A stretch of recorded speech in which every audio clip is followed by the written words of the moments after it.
안녕하세요. 홍익입니다.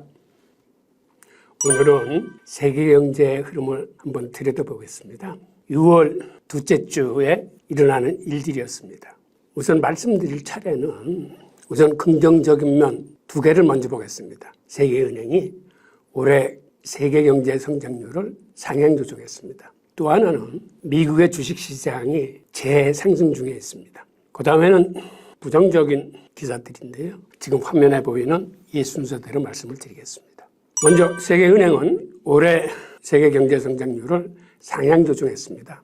이걸 6월 6일 날 발표를 했는데 올 1월에 그들이 전망하기로는 올해 세계 경제 성장률이 1.7%에 그친다라고 했는데 6월 달에 발표하면서는 이거를 0.4% 올린 2.1% 달성할 거라고 그들이 예상하고 있습니다. 그런데 올해 이렇게 경제 성장률이 올라가는 가장 중요한 이유는 G2, 곧 중국과 미국에 의해서 세계 경제가 견인된다고 합니다.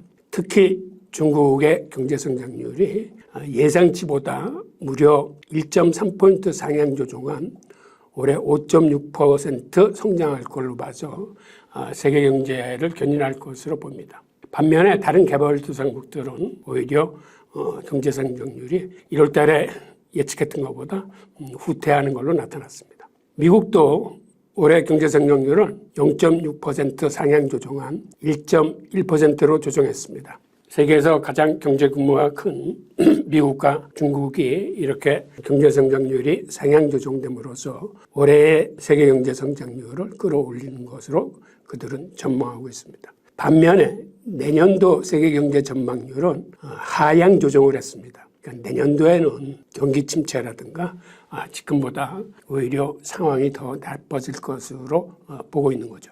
자, 다음은 미국의 주식시장이 상승을 재개한 모습을 계속 보이면서 흐름이 아주 좋습니다. 즉 아직까지 미국 사회는 유동성 장세가 지속되고 있다라고 보여집니다. 2020년 팬데믹이 들이닥치면서 이렇게 급격히 꺼졌던 S&P 500 지수가 지난 22년 초를 고점으로 지난 1년여간은 크게 빠졌었는데 올해 들어와서 다시 이렇게 상승세를 타고 있습니다. 즉 경기 침체가 온다 하면서도 오히려 주식시장은 이렇게 호황을 맞고 있는 좀 언밸런스이긴 하지만 투자자의 입장에서는 지금 상황이 나쁘지만은 않은 것 같습니다. 자, 이 문제를 조금 더 깊이 있게 들여다보면 지금 미국의 달러 발행은 급격히 늘어나고 있는 추세입니다. 즉 여러분들도 잘 아시다시피 달러 발행은 미국의 국채하고 직접 연결되어 있습니다.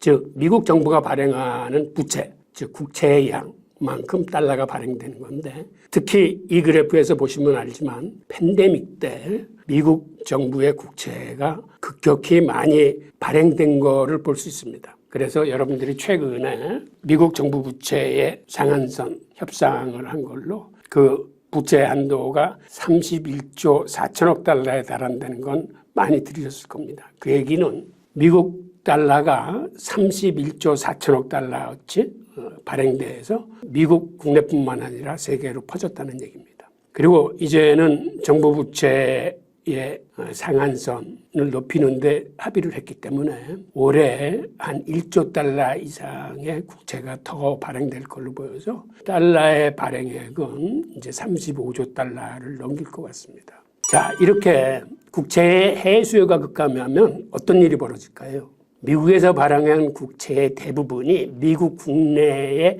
유동성을 급증시킵니다. 즉 발행된 달러가 보통 때 같으면 절반 정도는 해외로 유통이 됐는데 팬데믹 사태 때는 이게 해외로 나가지 못했기 때문에 그 국채 발행으로 인해서 발행되는 달러의 대부분이 미국 국내에 머물면서 유통이 되면서 미국의 자산 가격을 폭등시켰습니다. 우선 부동산 가격을 보면 팬데믹 이전에 비해서 자그마치 44.5%나 주택 가격이 급등을 했습니다. 주식 가격은 더 많이 급등해서 S&P 500 기준으로 봤을 적에 2020년 3월 저점에 비해서 2021년 12월 말에는 자그마치 2배가 넘는 107% 상승을 했습니다. 그리고 그들이 양적 완화를 실시했을 적에는 매월 1,200억 달러의 유동성을 살포했습니다. 이 살포한 방법은 매월 미국 국채 800억 달러, 모기지 증권 400억 달러를 매입함으로써 대신 여기에 상응하는 달러 현금을 시중에 뿌린 겁니다. 이런 식으로 매월 1,200억 달러의 달러 현금 유동성을 시장에 살포를 했는데, 그들이 인플레이션을 맞이하고 나서 인플레이션을 잡기 위해서 금리를 인상하면서 시장의 양적 긴축을 단행했을 적에는 매월 950억 달러의 유동성을 흡수하기로 했습니다. 그 얘기는 매월 시장에 국채를 600억 달러어치, 모기지 증권은 350억 달러어치를 매도함으로써 시중에 있는 달러 현금을 연준이 빨아들이겠다는 계획이었습니다. 그래서 지난해 6월부터 양적 긴축을 단계적으로 도입했는데, 그나마도 이러한 양적 긴축 실행 계획은 제대로 이행되지 않았습니다. 즉, 그 얘기는 그만큼 미국 국제시장이 이러한 국채의 공급을 소화시키기에는 어렵다는 반증입니다.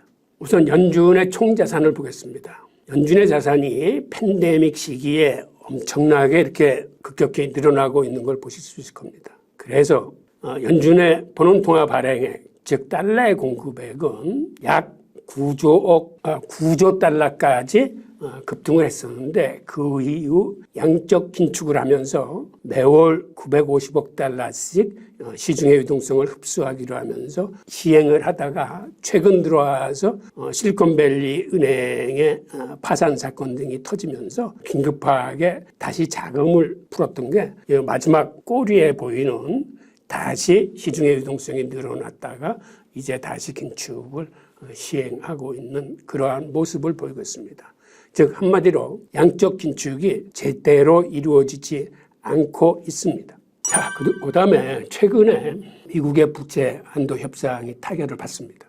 그런데 문제는 그 타결을 본 후에 미국 재무부가 단기 국채를 대량으로 발행할 것이라는 그러한 전망들이 나오고 있습니다. 골드만삭스 보고서에 의하면 지금 재무부 일반 계좌에 들어있는 현금이 390억 달러뿐이 없기 때문에 이걸 연말까지 평균 잔고인 6천억 달러 정도로 높여 놓을 것이라고 합니다. 그러면 그들의 잔고에 현금을 6천억 달러를 쌓기 위해서는 최소한 1조 달러 규모의 국채 발행이 시행될 것이라고 골드만삭스는 전망하고 있습니다. 그런데 이렇게 1조 달러에 달하는 대규모 국채가 발행되면 이 국채 시장에 무슨 일이 벌어질까요? 지금 미국 국채 시장에서는 장기 국채가 제대로 소화되지 못하다 보니까 장기 국채 발행을 줄이고 시장이 선호하는 단기 국채를 더 많이 발행하고 있습니다. 그래서 이번에도 단기 국채를 더 많이 발행해서 지금 시장에서 돌아다니는 수익률보다는 아마 조금 더 높은 수익률로, 그러니까 금리를 조금 높여서 발행하게 될 공산이 큽니다. 우선 단기 국채 발행은 이게 경쟁 입찰에 의해서 수익률이 결정되기 때문에 기존에 단기 국채를 많이 발행한 데다가 향후에도 이렇게 단기 국채가 많이 나오면 국채 가격은 하락할 수뿐이 없습니다. 국채 가격이 하락할 수뿐이 없다는 건 금리가 상승한다는 의미입니다. 자, 그런데 단기 국채 금리가 오르면 이거는 필연코 장기 국채 금리에도 영향을 미칩니다. 즉 시중 금리가 오를 가능성이 높다는 의미입니다. 보통 10년물 국채를 우리가 이제 시중 대표금리라고 부르고, 10년물 국채금리는 또 이거는 모기지 금리하고 직결되어 있습니다. 그래서 이번에 미국 재무부의 단기국채 공급 과잉이 이게 시장을 좀 불안하게 만들 그러한 요소를 띠고 있습니다. 자, 지금 10년물 국채 수익률을 좀 보겠습니다. 최근에 4%를 넘어섰던 10년물 국채의 금리는 지금 안정되는 추세로 들어가는 듯하다가 최근에 다시 3.7%를 돌파하면서 머리를 세우고 지금 상향하고 있습니다. 게다가 앞으로 미국의 국채가 대량으로 발행되면 단기 국채 금리가 올라가면서 장기 국채 금리도 올라갈 가능성이 있어서 10년물 국채 금리가 어느 정도 상승을 할지는 투자자들이 관심을 갖고 지켜봐야 될 것으로 보입니다.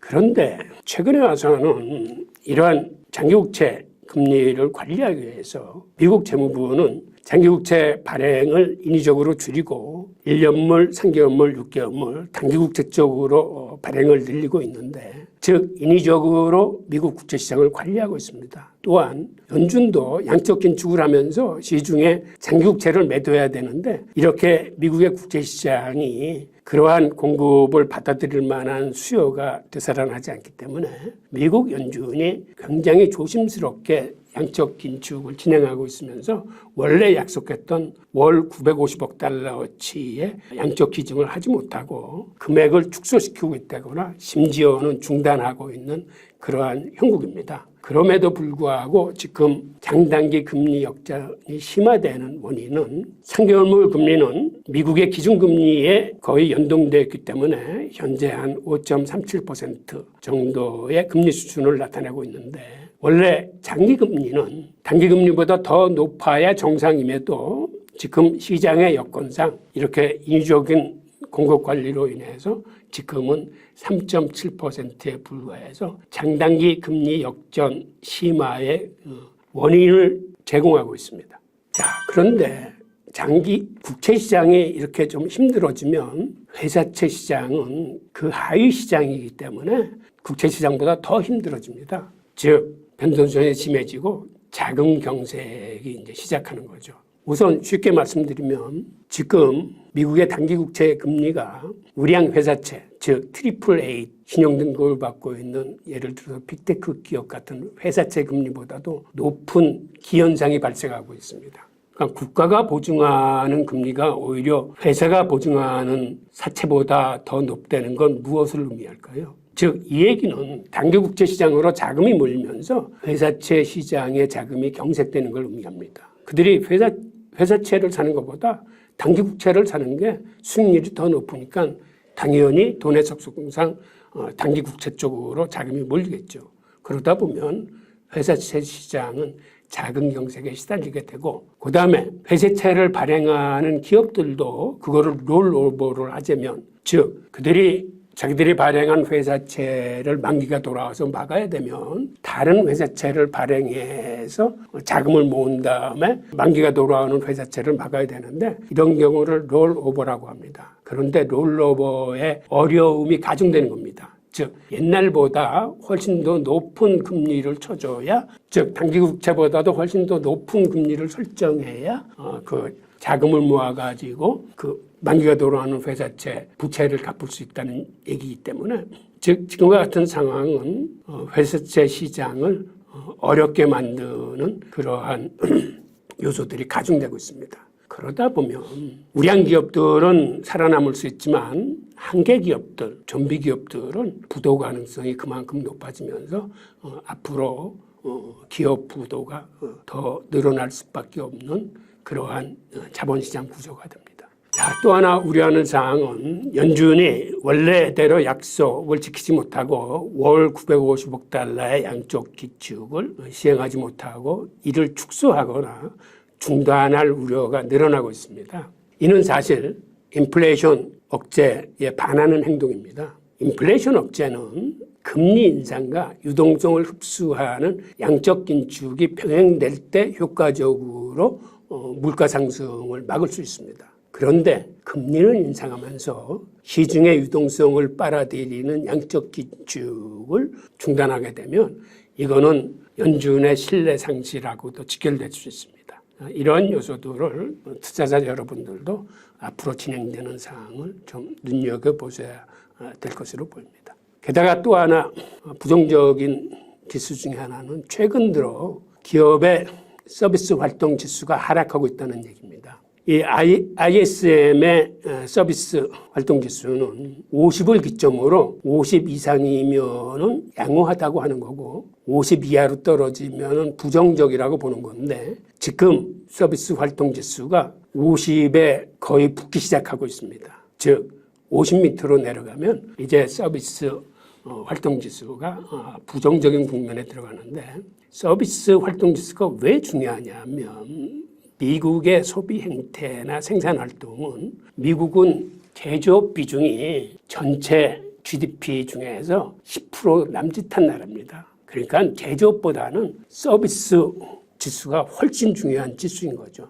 그동안 미국 경제를 지탱하고 있는 두 기둥이 하나가 제조업이고 하나가 서비스업이라면 이미 ISM 제조업 지수는 50 이하로 들어가서 지금 부정적인 국면으로 치달은 지 오래됩니다. 그래서 미국 경제를 제조업에서 그 미래를 찾기는 힘들고 그나마 버티고 있었던 게 서비스 지수인데 이 중요한 서비스업 지수마저 지금 이제 50에 근접함으로써 미국 경제에 적신호가 켜지고 있는 셈입니다. 오늘 준비한 내용은 여기까지입니다. 감사합니다.